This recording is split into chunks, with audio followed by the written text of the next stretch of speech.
The Wyoming wind howled across the vast plains as Samuel Carter sat at his worn wooden table, the oil lamp casting dancing shadows on the rough cabin walls.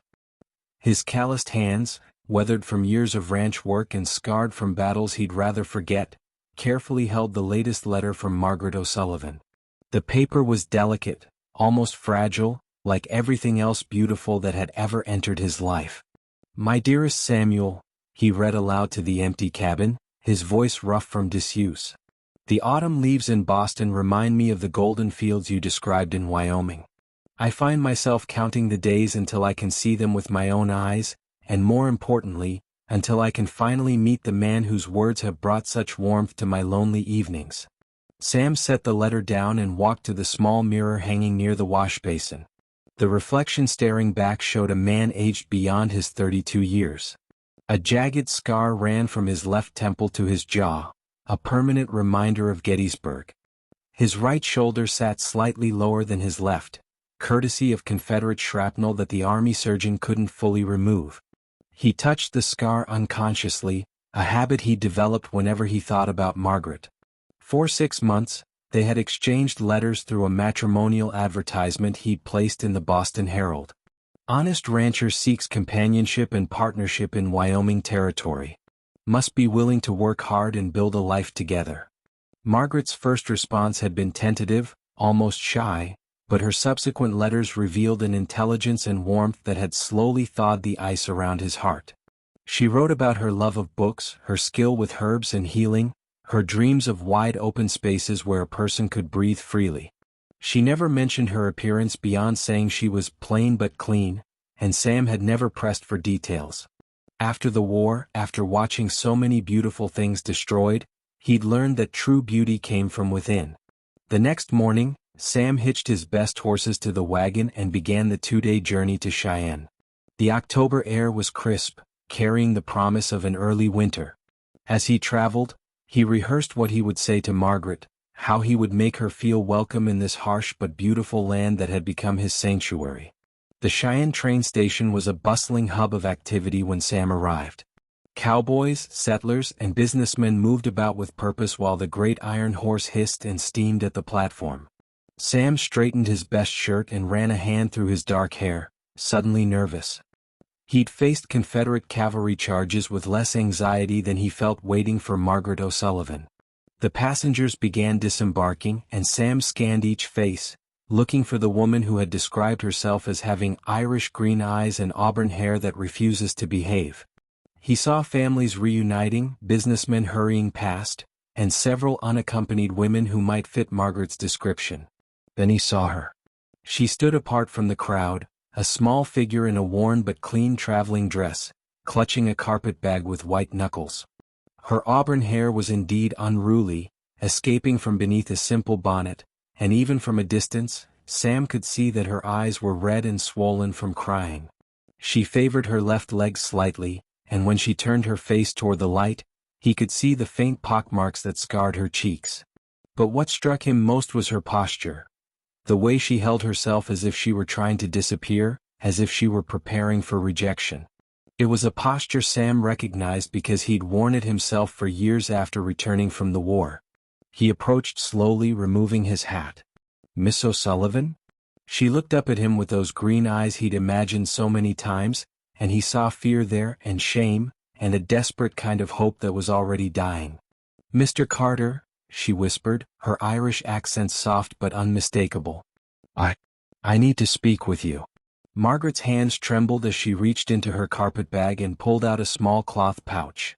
The coins inside clinked softly as she held it out to Sam, her eyes fixed on the ground. "Take your money back," she said, her voice barely audible above the noise of the train station.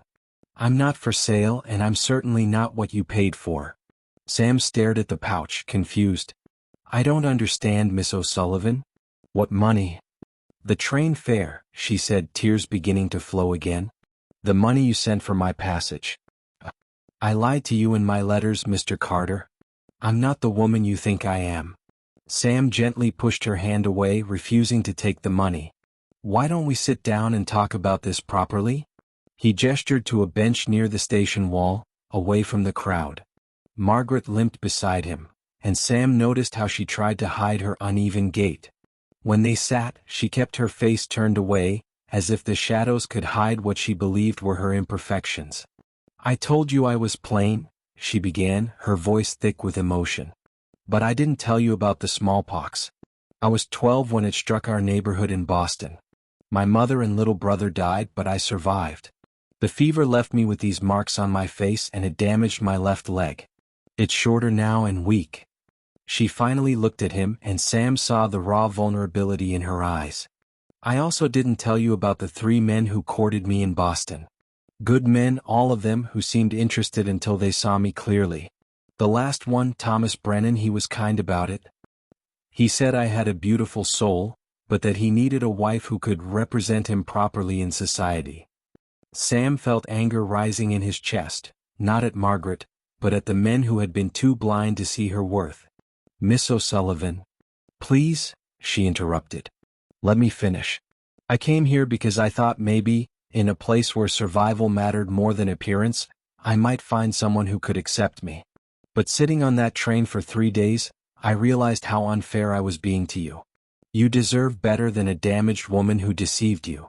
The train whistle blew, signaling its departure, and Margaret flinched as if the sound were a gunshot. "There's another train east tomorrow morning. I have enough money for the return fare." Sam was quiet for a long moment, studying this woman who had poured her heart out in letters for 6 months, who had traveled 2,000 miles on faith alone, who was now offering to disappear from his life to save him from disappointment. "May I tell you something, Miss O'Sullivan?" he said finally. She nodded, wiping her eyes with a handkerchief. "I didn't place that advertisement looking for a beautiful woman. I placed it looking for a partner. Someone who understood that life out here is hard, that it requires strength of character more than perfection of form." He paused, choosing his words carefully. "Your letters showed me a woman who had faced hardship and emerged with compassion intact. A woman who could find beauty in simple things, who could make me laugh with stories about your neighbor's escaped chickens, who could comfort me when I wrote about the nightmares from the war." Margaret looked at him with surprise. "You have nightmares?" Sam nodded, his hand unconsciously moving to his scarred cheek. "Every night for 7 years. Until I started reading your letters. Somehow your words gave me peace." He stood and extended his hand to her. "I didn't come here to collect a bride like she was a piece of merchandise. I came here to meet the woman whose soul I've come to know and admire. If you'll have me, I'd like to take you home." Margaret stared at his outstretched hand, scarred and strong, and for the first time since leaving Boston, she felt a flicker of hope. The wagon rolled steadily across the Wyoming plains as the afternoon sun painted the landscape in shades of gold and amber. Margaret sat beside Sam on the driver's bench, her carpetbag at her feet and a thick wool blanket wrapped around her shoulders. The vastness of the country was overwhelming after the cramped streets of Boston, but there was something liberating about the endless sky. "It's so quiet," Margaret said, breaking a comfortable silence that had lasted for miles. "Takes some getting used to," Sam agreed. "After the war, I craved this kind of quiet. In Boston, did you ever feel like you could truly breathe?" Margaret considered the question. "No, I don't think I did. There was always someone watching, judging. Mrs. Flanagan next door used to peek through her curtains whenever I walked to the market. I could feel her pity like a weight on my shoulders." Sam guided the horses around a rocky outcrop, his movements sure and practiced. "Out here, the only judgment that matters is whether you can survive and whether you treat others with decency. The land doesn't care what you look like." As they traveled, Margaret found herself stealing glances at Sam. His profile was strong despite the scar, and his hands on the reins were gentle but confident. When he'd helped her into the wagon, she'd noticed how careful he was not to make her feel self-conscious about her limp. "Mr. Carter," she said hesitantly, "may I ask about your scar?" Sam's jaw tightened slightly, but he didn't turn away. "Gettysburg. July 1863. A Confederate saber caught me during a cavalry charge. I was lucky, the man next to me didn't make it home." "Is that why you came to Wyoming?" "Partly." Sam was quiet for a moment, then continued. "I tried to go back to my family's farm in Ohio after the war, but I couldn't settle. Too many memories, too many ghosts. My father said I was different, harder. He wasn't wrong. Margaret heard the pain in his voice and recognized it. People expect you to be grateful just to be alive, don't they? They don't understand that surviving something terrible changes you. Sam looked at her with surprise. Yes, exactly that. After the smallpox, everyone in our neighborhood treated me like I should be thankful for my life, even if it was diminished. They couldn't understand that I mourn not just my mother and brother, but also the person I used to be. The wagon hit a rut, and Margaret winced as the jolt aggravated her weak leg. Sam immediately slowed the horses. We can stop and rest if you need to, he offered. I'm fine, Margaret said automatically, then caught herself. Actually, that's not true. My leg does hurt, but I'm used to pretending it doesn't. Sam pulled the wagon to a halt near a small stream. No need to pretend with me, Miss O'Sullivan. We're going to be partners, remember? Partners are honest with each other. He helped her down from the wagon, and Margaret was grateful for his steady support. As she stretched her legs, she watched Sam water the horses with practiced efficiency. How long have you been alone on the ranch? She asked. 3 years. I bought it from a widow whose husband died in a mining accident. She couldn't manage it alone and was eager to return to her family in California. Weren't you lonely? Sam paused in his work. Terribly. But I thought I preferred it that way. After the war, being around people felt difficult. Then your first letter arrived. He turned to face her, and Margaret saw something vulnerable in his expression. You wrote about feeling invisible in Boston, about how people looked through you rather than at you. I understood that feeling. But in your letters, I felt seen for the first time in years. Margaret felt tears prick her eyes again, but these were different from the tears of shame she'd cried at the train station. I felt the same way. Your letters were the brightest part of my weeks. As they prepared to continue their journey, Sam hesitated before helping Margaret back into the wagon. Miss O'Sullivan, I want you to know that whatever you decide about staying or going, you'll always have a place at my ranch. Not as an obligation or out of pity, but because I believe we could build something good together. Margaret looked into his honest brown eyes and made a decision that surprised her with its certainty. I'd like to try, Mr. Carter. I'd like to try building something good. As the wagon rolled on toward the ranch, both Sam and Margaret felt something they hadn't experienced in years: hope for the future. The Carter Ranch appeared on the horizon just as the sun was setting, painting the sky in brilliant oranges and purples. Margaret gasped at the beauty of it, a modest log cabin nestled in a valley with a barn, corral, and several outbuildings scattered around it. Smoke rose from the chimney, and she could see cattle grazing in the distance. It's beautiful, she breathed. Sam smiled, the first genuine smile she'd seen from him. It's not much, but it's home. Or I hope it will be for both of us. As they approached the cabin, Margaret noticed the small details that spoke of a man living alone. Laundry hanging haphazardly on a line, a vegetable garden that was functional but not particularly tidy, windows that could use a woman's touch. Sam helped her down from the wagon, and this time Margaret didn't try to hide her limp or pretend she didn't need the support. When her feet touched the ground, she looked around with wonder. The silence is different here, she said. In Boston, silence meant something was wrong. Here it feels peaceful. Wait until you hear the coyotes at night, Sam said with a chuckle. You might change your mind about the peace and quiet. He carried her carpet bag to the cabin door, then paused. Miss O'Sullivan, I want you to know that you'll have your own room, your own space. There's no pressure for anything beyond what you're comfortable with. We can take our time getting to know each other properly. Margaret felt a rush of gratitude for his consideration. Thank you, Mr. Carter. That means more to me than you know. The interior of the cabin was sparse but clean.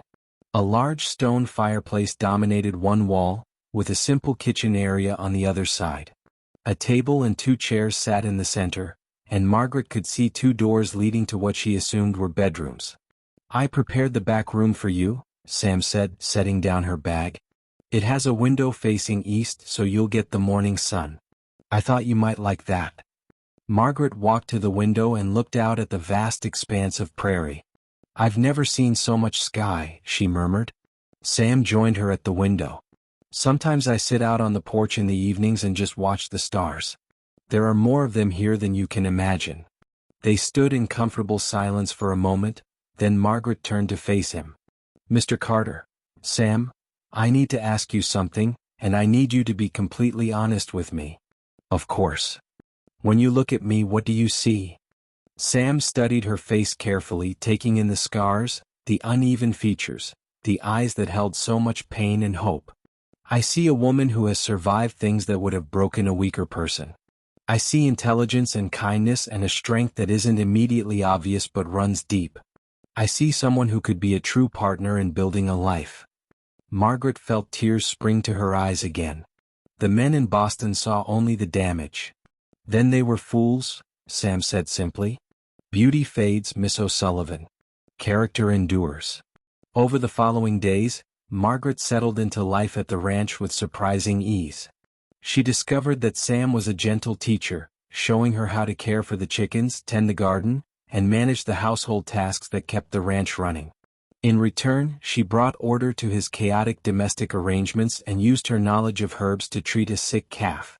One evening, as they sat on the porch watching the sunset, Margaret finally asked the question that had been weighing on her mind. Sam, why did you really answer my letter? Out of all the responses you must have received. Sam was quiet for a long moment. You want the truth? Always. Your first letter was different. Most of the others were about what the women wanted from me, security, a home, children. But you wrote about what you could offer, partnership, hard work, loyalty. You didn't see marriage as a rescue, you saw it as a collaboration. Margaret smiled. I learned early that no one was going to rescue me. I had to rescue myself. That's exactly what I needed to hear, Sam said. I didn't want to be someone's savior. I wanted to be someone's partner. As the stars began to appear in the vast Wyoming sky, Margaret realized that for the first time in her life, she felt truly at home. Not because the place was perfect, but because she was accepted exactly as she was.